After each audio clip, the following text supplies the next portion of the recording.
3월 21일 사순 2주 금요일 사순절 매일 묵상 안내해 드리겠습니다.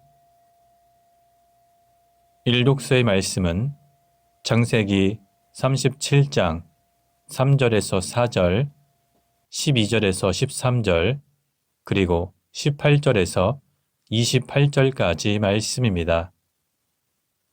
오늘의 성시는 시편 105편 16절에서 22절까지 말씀입니다. 복음서의 말씀은 마테오복음 21장 33절에서 43절, 그리고 45절에서 46절까지 말씀입니다.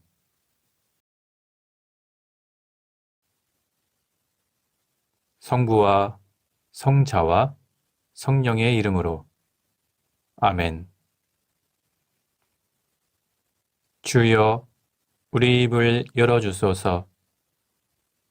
우리가 주님을 찬미하리이다. 하느님, 우리를 어서 구원하소서. 주여, 우리를 빨리 도와주소서.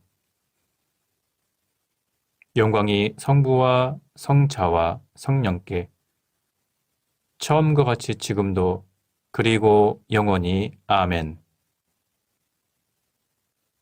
기도합시다. 사랑이신 하느님, 우리가 감히 바랄 수 없는 신비한 일을 우리 안에서 시작하셨나이다. 비오니 우리를 진리와 사랑으로 이끌어 주시어 이 세상 사는 동안 주님의 부르심을 따라 올바르게 살아가게 하소서. 성부와 성령과 함께 한 분 하나님이신 우리 주 예수 그리스도 이름으로 기도하나이다. 아멘. 일독서의 말씀은 창세기 37장 3절에서 4절, 12절에서 13절, 그리고 18절에서 28절까지 말씀입니다. 이스라엘은 요셉을 늙음하게 얻은 아들이라고 해서 어느 아들보다도 더 사랑하였다. 그래서 장신구를 단 옷을 지어 입히곤 하였다. 이렇게 아버지가 유별나게 그만을 더 사랑하는 것을 보고 형들은 미워서 정다운 말 한마디 건넬 생각이 없었다. 그의 형들이 아버지의 양떼에게 풀을 뜯기러 세겜으로 갔을 때 이스라엘이 요셉에게 일렀다. 얘야, 내 형들이 세겜에서 양을 치고 있지 않느냐? 내가 갔다 와야 하겠다.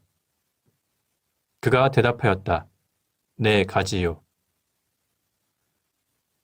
형들은 멀리서 알아보고 그가 다다르기 전에 죽이려고 음모를 꾸몄다. 야, 꿈쟁이가 오는구나. 저 녀석을 죽여 아무 구덩이에나 쳐놓고는 들짐승이 잡아먹었다고 하자. 그리고 그 꿈이 어떻게 되어가는가 보자. 그러나 르우벤은 그 말을 듣고 있다가 그들의 손에서 그를 건져낼 속셈으로 목숨만은 해치지 말자고 하였다. 피만은 흘리지 마라. 그 녀석을 이 빈들에 있는 구덩이에 쳐넣고 손만은 대지 마라. 르우벤은 그들의 손에서 요셉을 살려내어 아버지께로 되돌려 보낼 생각이었다. 이윽고 요셉이 다다르자 그들은 요셉에게서 옷을 벗겼다. 그것은 장신구를 단 옷이었다. 그리고는 그를 잡아 구덩이에 쳐 넣었는데 그 구덩이는 물이 없는 빈 구덩이였다. 그들이 앉아 음식을 먹는데 마침 길르앗으로부터 낙타를 몰고 오는 이스마엘 상인들이 눈에 띄었다. 그들은 향고무와 유향과 모략을 낙타에 싣고 이집트로 가는 길이었다. 유다가 형제들에게 말하였다. 그래도 우리 동기인데 그를 죽이고 그 피를 덮어버린다고 해서 무슨 이득이 있겠니? 그러니 그 애를 이스마엘 사람들에게 팔아버리고는 우리는 손을 대지 말자. 아무래도 우리 동기요, 우리 혈육이 아니냐. 형제들은 그의 말을 듣기로 했다.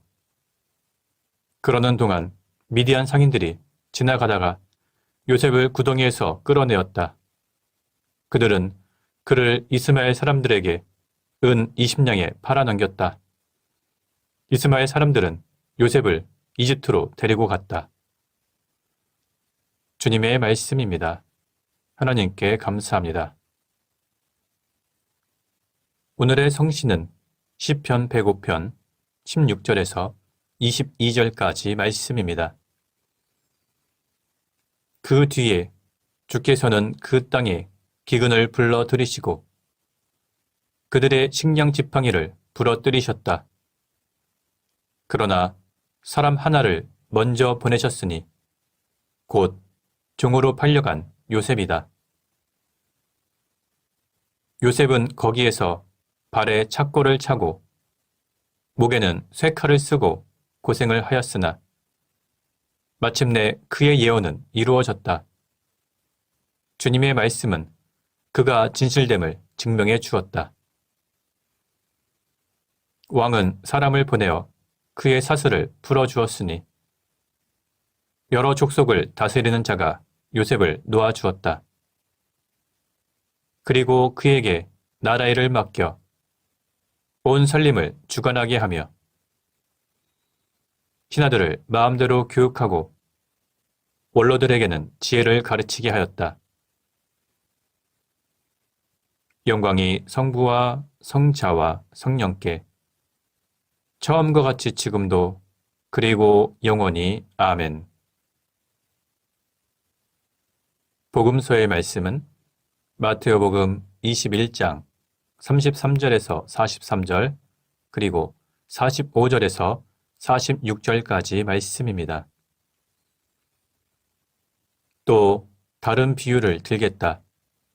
어떤 지주가 포도원을 하나 만들고 울타리를 둘러치고는 그 안에 포도즙을 짜는 큰 확을 파고 망대를 세웠다. 그리고는 그것을 소작인들에게 도지로 주고 멀리 떠나갔다. 포도철이 되자 그는 그 도조를 받아오라고 종들을 보냈다. 그런데 소작인들은 그 종들을 붙잡아 하나는 때려주고 하나는 죽이고 하나는 돌로 쳐 죽였다. 지주는 더 많은 종들을 다시 보냈다. 소작인들은 이번에도 그들에게 똑같은 짓을 했다. 주인은 마지막으로 내 아들이야 알아보겠지 하며 자기 아들을 보냈다. 그러나 소작인들은 그 아들을 보자 저자는 상속자다. 자, 저자를 죽이고 그가 차지할 이 포도원을 우리가 가로채자 하면서 서로 짜고는 그를 잡아 포도원 밖으로 끌어내어 죽였다. 그렇게 했으니 포도원 주인이 돌아오면 그 소작인들을 어떻게 하겠느냐? 사람들은 이렇게 대답하였다. 그 악한 자들을 모조리 죽여버리고 제때에 도조를 바칠 다른 소작인들에게 포도원을 맡길 것입니다. 그래서 예수께서는 그들에게 이렇게 말씀하셨다. 너희는 성서에서 집 짓는 사람들이 버린 돌이 모퉁이의 머릿돌이 되었다. 주께서 하시는 일이라 우리에게는 놀랍게만 보인다. 한 말을 읽어본 일이 없느냐? 잘 들어라. 너희는 하나님의 나라를 빼앗길 것이며 도조를 잘 내는 백성들이 그 나라를 차지할 것이다. 대사제들과 바리새파 사람들은 이 비유가 자기들을 두고 하신 말씀인 것을 알고 예수를 잡으려 하였으나 군중이 두려워서 손을 대지 못하였다. 군중이 예수를 예언자로 알고 있었기 때문이다. 주님의 말씀입니다. 하나님께 감사합니다. 잠시 침묵으로 말씀 묵상하도록 하겠습니다.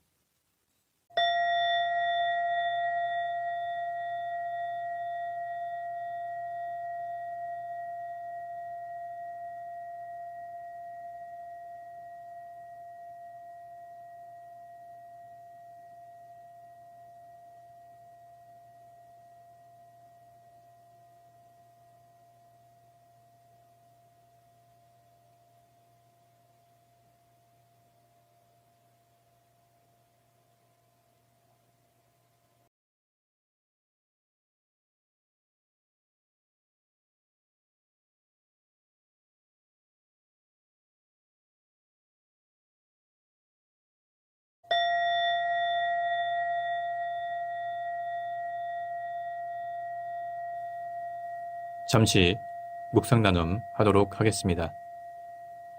오늘 복음서의 내용은 악한 소작인의 비유입니다. 예수님께서는 악한 소작인의 비유를 통해서 당시 유대인들과 그들의 종교 지도자들의 악행에 대해서 경고하고 계십니다.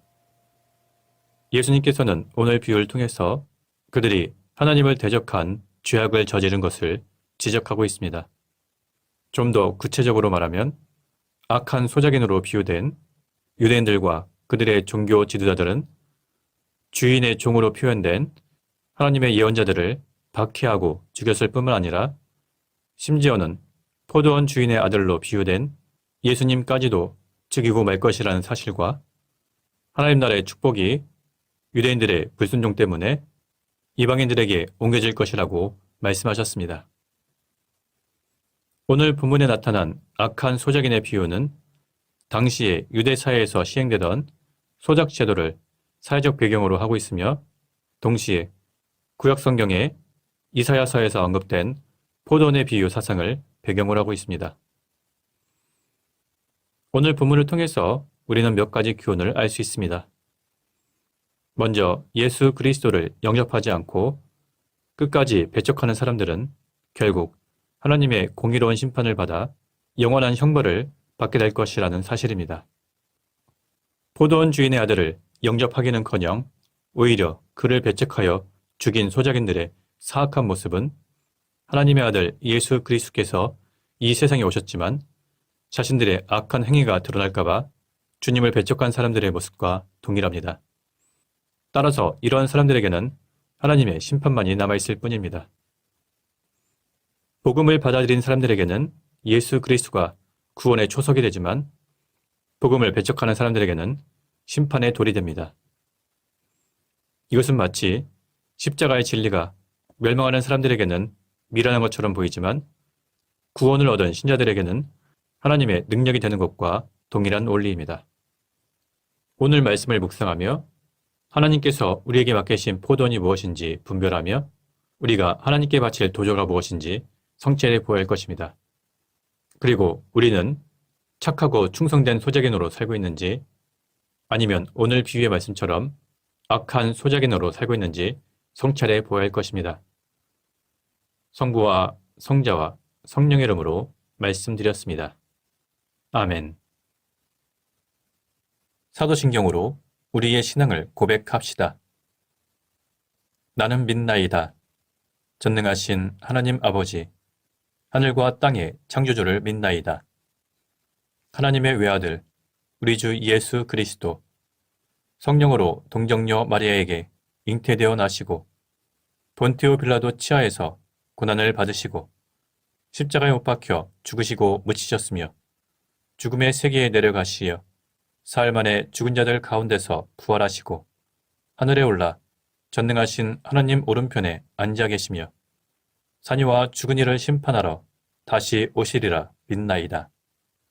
성령을 믿으며 거룩한 공교회와 모든 성도의 상통을 믿으며 죄의 용서와 몸의 부활을 믿으며 영원한 생명을 믿나이다. 아멘. 주님께서 이제 여기에 우리와 함께 하소서. 주님께서 가르치신 대로 기도합시다. 하늘에 계신 우리 아버지, 온 세상이 아버지를 하나님으로 받들게 하시며 아버지의 나라가 오게 하시며 아버지의 뜻이 하늘에서와 같이 땅에서도 이루어지게 하소서. 오늘 우리에게 필요한 양식을 주시고 우리가 우리에게 잘못한 일을 용서하듯이 우리의 잘못을 용서하시고 우리를 유혹에 빠지지 않게 하시고 악에서 구하소서. 나라와 권세와 영광이 영원토록 아버지의 것이옵니다. 아멘. 마침 기도입니다. 전능하신 하나님, 이 시간 우리에게 은혜를 베푸시어 한 마음으로 기도하게 하시고 두세 사람이라도 내 이름으로 모여 기도하는 곳에 나도 그들과 함께 있겠다고 예수 그리스도를 통하여 약속하셨나이다. 비오니 우리 기도를 들으시고 가장 유익한 대로 채워주시며 이 세상에서 당신의 진리를 깨닫고 영원한 생명을 얻게 하소서. 아멘. 주님을 찬미합시다. 하나님 감사합니다. 우리 주 예수 그리스도의 은총과 하나님의 사랑과 성령께서 이루어주시는 친교가 우리와 항상 함께 하소서. 아멘. 이제 교회와 세상을 위해서 중보기도 하시기 바랍니다. 그 이후에 자유롭게 개인기도 바치시기 바랍니다.